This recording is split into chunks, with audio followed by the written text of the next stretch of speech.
mga fire sign, bigyan ko po kayo ng reading. Ito po ay 1 week. Ito ay sa August 5 hanggang August 11.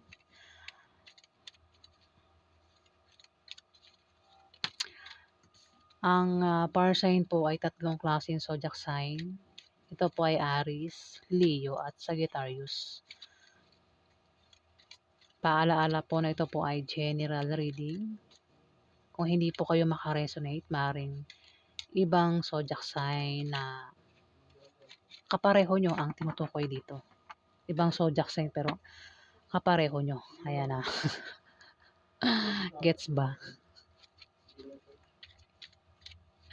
Ayan. Maaaring ibang fire sign na tinutukoy dito. Mga fire sign. Ayan. Simulan na natin. Ano ang ganap sa mga fire sign sa August 5 hanggang August 11? Ganap sa mga fire sign sa August 5 hanggang August 11.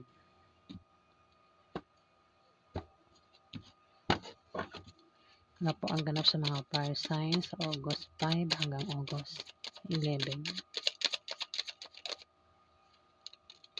Ganap sa mga fire sign sa August 5 hanggang August 11. Ganap sa mga fire sign sa August 5 hanggang August 11.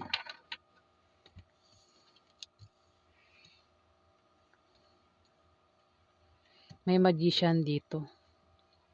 Pwedeng ikaw o maring may magician sa paligid nyo. Fire sign. Pwedeng magaling itong mag-magic. Pwedeng ang trabaho niya ay magician. Pwedeng ikaw o may isang King of Swords dito, ang magician, fire sign. Mayroon kasing Libra, Aquarius o Gemini dito, lalaki. Pwedeng siya yung magician o ikaw yung magician dito. Pwede rin naman na may pagmamagic na mangyayari, Pwede rin literal itong mangkukulam kasi may nakikita akong bungo dito at bote. Mag-ingat, fire sign, mag-ingat kayo, fire sign sa isang mangkukulam.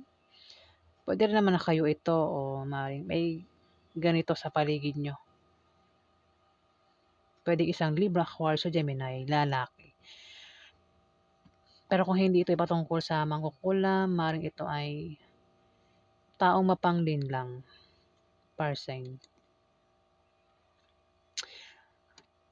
Isang taong mapanglin lang, lilinlangin ka. Lilinlangin yung mata mo ng taong ito. Pwede rin naman talaga na magkakaroon ng magic, dito, pagmamagic na mangyayari. Meron ditong King of Swords, lalaki. Isang lalaki mapag-isip, matalino, patas, etikal, maring 25 years old pataas. Ang taong ito.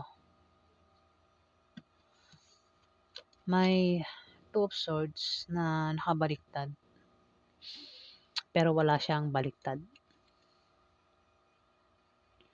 Maring nakaalis ka na sa kahirapang pinagdadaanan mo. Kaya dito mayroon ka nang babalansihin. Maring balansihin mo ang bagay-bagay o sitwasyon mo. Maring ang balansihin mo ay sa kaperahan mo o sa pag-ibig. O pwedeng lakas mo, balansihin mo. Kung ano man yan babalansihin mo, meron kang pagbabalansi dito. Mag-ingat ka nga lang kasi may taong manloloko dito. Yun nga, magician, no? Pwedeng manloloko din ito eh. Diba? Yung mga magician, niloloko ka. Niloloko yung mata, yung paningin mo, nililin lang yung paningin mo. Ayan, fire sign. Mag-ingat daw sa manloloko. May piring ang mata mo dito. Mukhang hindi mo makikita yung panlolokong gagawin sa'yo ng taong ito. Pwede rin baka naman ikaw yan kasi may Libra, Aquarius o Gemini dito. Pwede baka lokohin mo si Libra, Aquarius o Gemini. O maaaring siya yung manloko sa'yo. Ayan, fire sign, bahala ka na. Kung sino yan, sa buhay mo, pwedeng si Libra, Aquarius, o Gemini ay isang lalaking tatay mo, uncle mo, boss mo, kuya mo, anak mo, o kung sino pa yan, baka kaibigan mo, fire sign. Ingat ka kasi may manloloko dito. At pwede may mga kasabwat ito, fire sign. Ano pa ganap tayo? Fire sign sa August 5 hanggang August 11.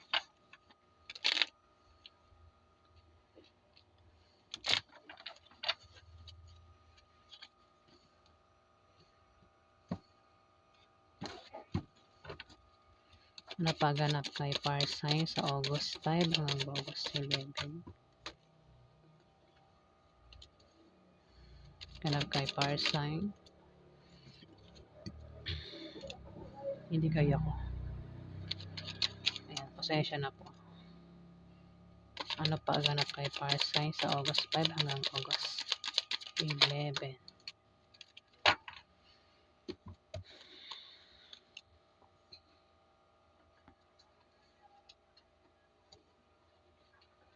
Five of Swords, nakabaliktad, pero wala siyang baliktad. May pagkawala dito. May pagkawala. O may tao rito yung mahilig manira, manirang puri. Fire sign, ingat sa taong mahilig manirang puri. O may taong mandoloko nga dito. Ayun. Ingat sa taong mandoloko o mahilig manira ito. Fire sign. Mag-ingat ka at ingatan mo ang sinasabi mo at ginagawa mo dahil maaaring may tao nga sa paligid mo ang maaaring lokohin ka o gumawa ng masama sa'yo. Leo. Ay, Leo. Nabanggit ko Leo. Baka si Leo yan. Ayan. Nabanggit ko yung Leo. Mukhang si Leo ang tinutukoy na mag-ingat daw dito. Ayan. Marami din Leo Pero kung titignan mo sa picture, parang meron kang pinaglalaban dito. At mukhang ikaw yung mananalo dito. Ayan Five of Swords, talo mo ang limang ito. Per sign, talo mo. Ayan, bagsak yung 5 dito. Ikaw yung panalo dito. Kung meron kang pinaglalaban dyan, mukhang ikaw yung mananalo dito. Per sign. Pero nga, yung nga, sabi ko nga, pinag-iingat ka sa taong manloloko o mahilig manirang puri. May pagkawala din Ayan. Dito, may paghatol na mangyayari. May judgment. May darating na paghatol o may mga taong mahatulan dito. Pwedeng ikaw o may mga taong mahatulan sa paligid mo, par sign. Maaari din naman na may mabubunyag na sikreto. Pwede nga yung taong ito na manloloko sa'yo, maaaring mabunyag na ang panloloko nila sa'yo, par sign. Maaaring may hingi ng tawad sa'yo. Maaari din na kung may sakit ka, o may sakit sa pamilya nyo, may pagaling sa tamang oras. O maaaring ikaw ay magkaroon ng kapayapaan. Ayan, par sign. Sa August 1 to August 15. Dito, may 8 of coins nakabaliktad. Maaaring meron kang ambisyon o pangarap na nawala. O maaaring tinatamad ka na sa trabaho mo. O tatamarin ka sa trabaho mo. Ako naman yung ginagawa mo, maaaring tamarin ka. Maaari din na hindi akma sa'yo yung ginagawa mo kaya tinatamad ka. Kung meron kang tinatrabaho diyan, ginagawa, mukhang hindi akma sa'yo o maaaring hindi mo gusto yung ginagawa mo kaya parang tinatamad ka dito.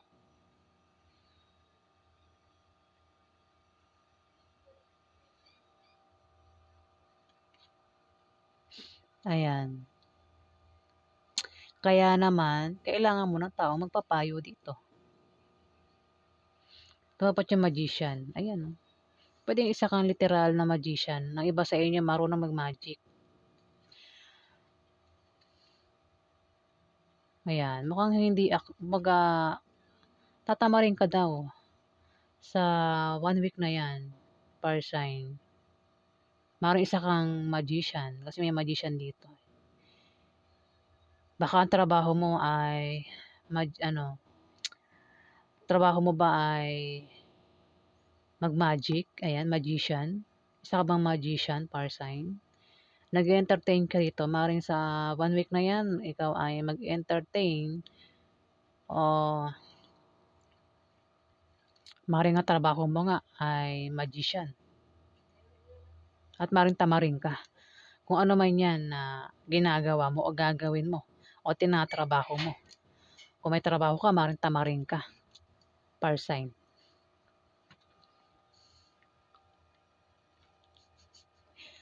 Dito, may page of swords. Mag-ingat ka at bantayan mo ang iniisip mo at sinasabi mo.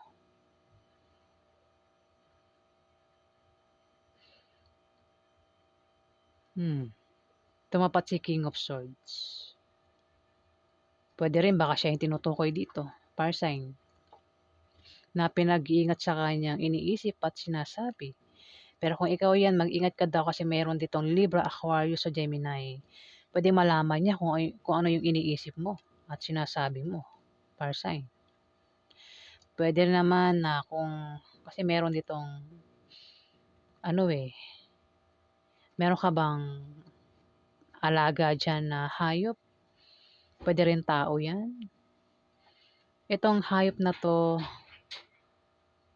o tao na ito, kapag inaaway, fire sign, pinagtatanggol mo. Ikaw yung humaharap 'pag inaaway itong alaga mong aso, pusa, ibon, kung ano man yung alaga mo, ayan, oh, ikaw yung humaharap, pinagtatanggol mo ito. Kung tao man 'yan, fire sign, maaaring ito ay isang Libra, Aquarius o Gemini na maaaring ito ay asawa mo, boyfriend mo, fire sign, maaaring 'pag ito ay napapaaway o kung siya ay inaaway, binubully, ikaw yung humaharap, pinagtatanggol mo ito, fire sign.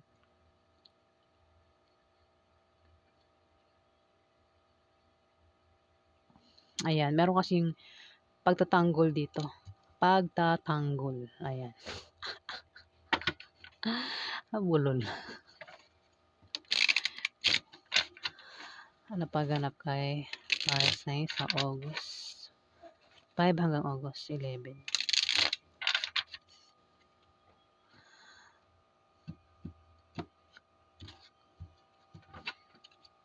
Ano pa? Oops. Ano pa ganap kay fire sign?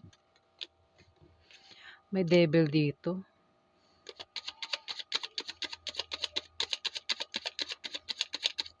May devil dito at mukhang yung devil na ito yung manloloko sa'yo.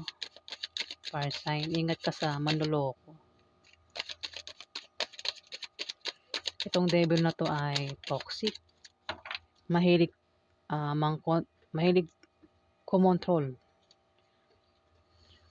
At nagpapakontrol ka naman sa kanya.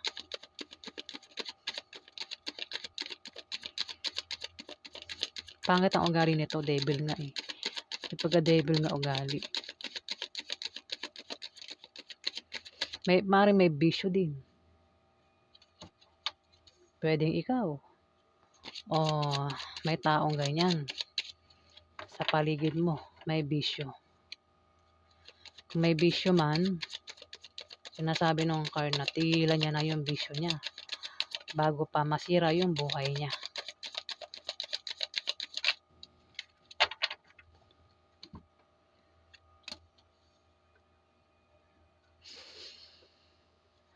Devil.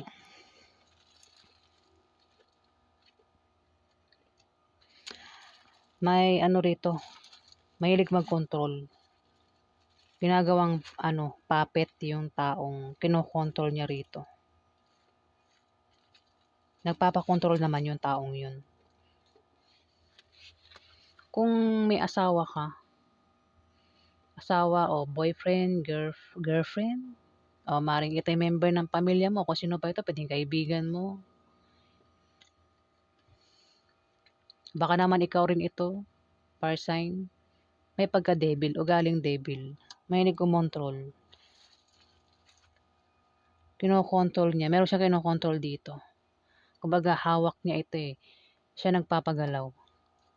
Parang kung magkakaroon ng away sa inyong dalawa, ikaw yung masusunod.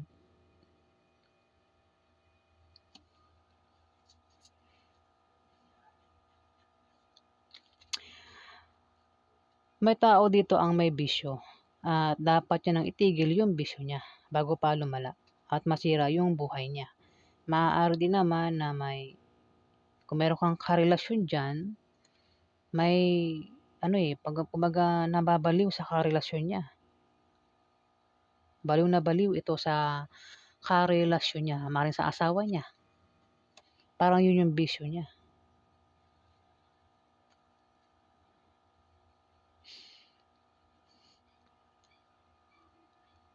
Maaari din naman talaga na mahilig kumontrol pero may panloloko dito. May manloloko ito. Parang may mga kasabwatan.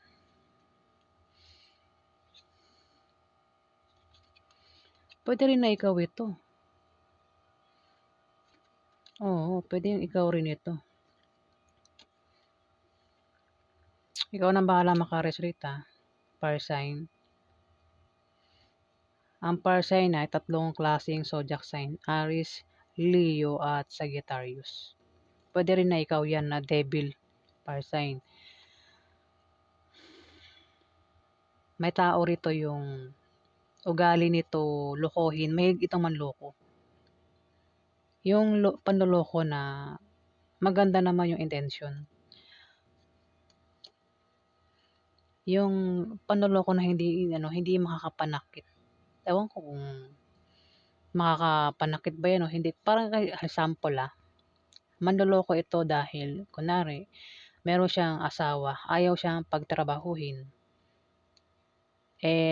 Yung karelasyon niya gusto magtrabaho. Ngayon, lolokohin niya itong asawa niya. Sasabihin niya hindi siya mag-a-apply ng trabaho pero mag-a-apply siya ng trabaho yun. Parang ganon, panloloko.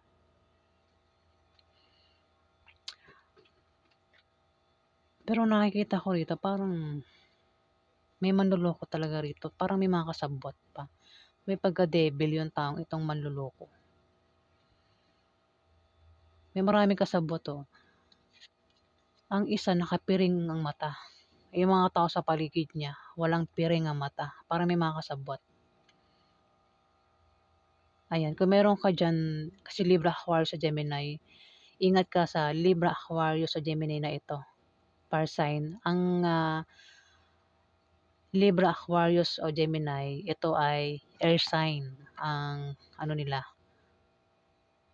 zodiac sign.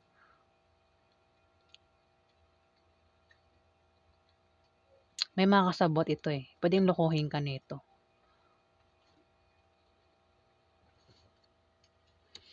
May pagka-devil.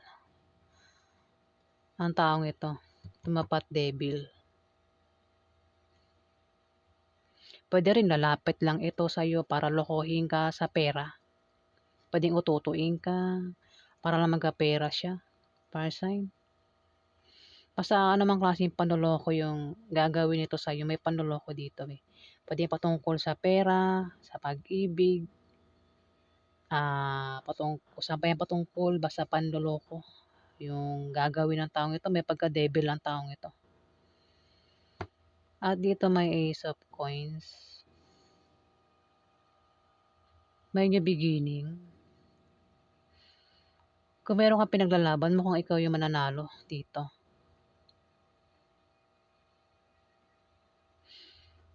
Hmm. Puwedeng may bagong opportunities ang darating, puwedeng bagong trabaho, bagong love life, o bagong negosyo. Maaaring maisipan niyong magtayo ng bagong negosyo, para sign. O maaaring magkaroon ka ng kasaganahan sa material na bagay, para sign. O maaaring ikaw ay makatanggap ng pera. May paparating na pera sa hindi, sa August 5 to August 11, ayan nakakalimutan ko. Sa August 5 to August 11 maaaring may paparating na pera, para sign, at maaaring makatanggap nga kayo ng pera dito. Pinag-iingat lang kayo sa taong kung may perang paparating, ingat kasi may manloloko dito. Baka perahan kayo. May tao rin dito yung mahilig manira, manirang puri. Manloloko at taong mahilig manirang puri. Ayan, para sign. Ingat sa taong ito. Puwede rin na baka meron kayong nilalakad diyan na dokumento, papeles, para sign, ayan. Meron daw kayong lalakarin na papeles o dokumento. Puwedeng ang lalakarin niyo ay patungkol sa bahay, lupa, tawag do'n? Yung sa bahay. Oo, basta yun na yun. Basta mga dokumento, papeles, ayan, lalakarin niyo. Puwedeng requirements, ayan, para sign. Dito may two of coins,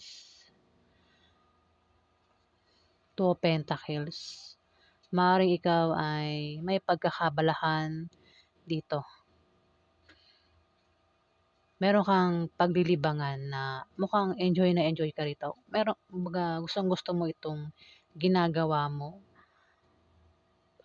pinaglilibangan mo, para sign. Kung ano man 'yan na paglilibangan mo, ah, enjoy na enjoy ka diyan. Kumbaga, example baka mahilig kayong mag-videoke, puwede 'yan. Baka habang ikaw ay libang na libang sa pagbibidyoke, hindi mo mamamalayan na may magte-text sa'yo, may magcha-chat sa'yo, o maaaring tumawag sa'yo. Pinaghahanda ka sa mensahe na 'yun na paparating sa'yo habang ikaw ay busy kaka-videoke. Ayan, sinampol ko lang 'yung videoke. Kasi meron ka raw paglilibangan dito na enjoy ka naman sa libangan mo. 'Yun nga lang habang libang na libang ka, maaaring may paparating na mensahe, chat, tawag. Ayan. Maaari din naman na meron kang babalansehin dito. Puwedeng balansehin mo ang kaperahan mo, ang pag-ibig, o kung ano man 'yang babalansehin mo rito, lakas mo. Maaari din na merong pagta-transfer na magaganap dito, meron kang ita-transfer. Puwedeng bangko to GCash, tama ba? Nata-transfer ba 'yun sa bangko to GCash? Puwedeng GCash to GCash, puwedeng cash in, cash out. Ayan, basta may pagta-transfer dito na magaganap, par sign. Kasi maaaring makatanggap nga kayo ng pera kaya parang may pagta-transfer na magaganap dito. Ayan. So, yan po ang ganap sa inyo, mga par sign. Kung nagustuhan niyo po ang aking reading, huwag kalimutan mag-like at mag-subscribe. At sa mga subscriber po, maraming salamat po guys. Salamat po.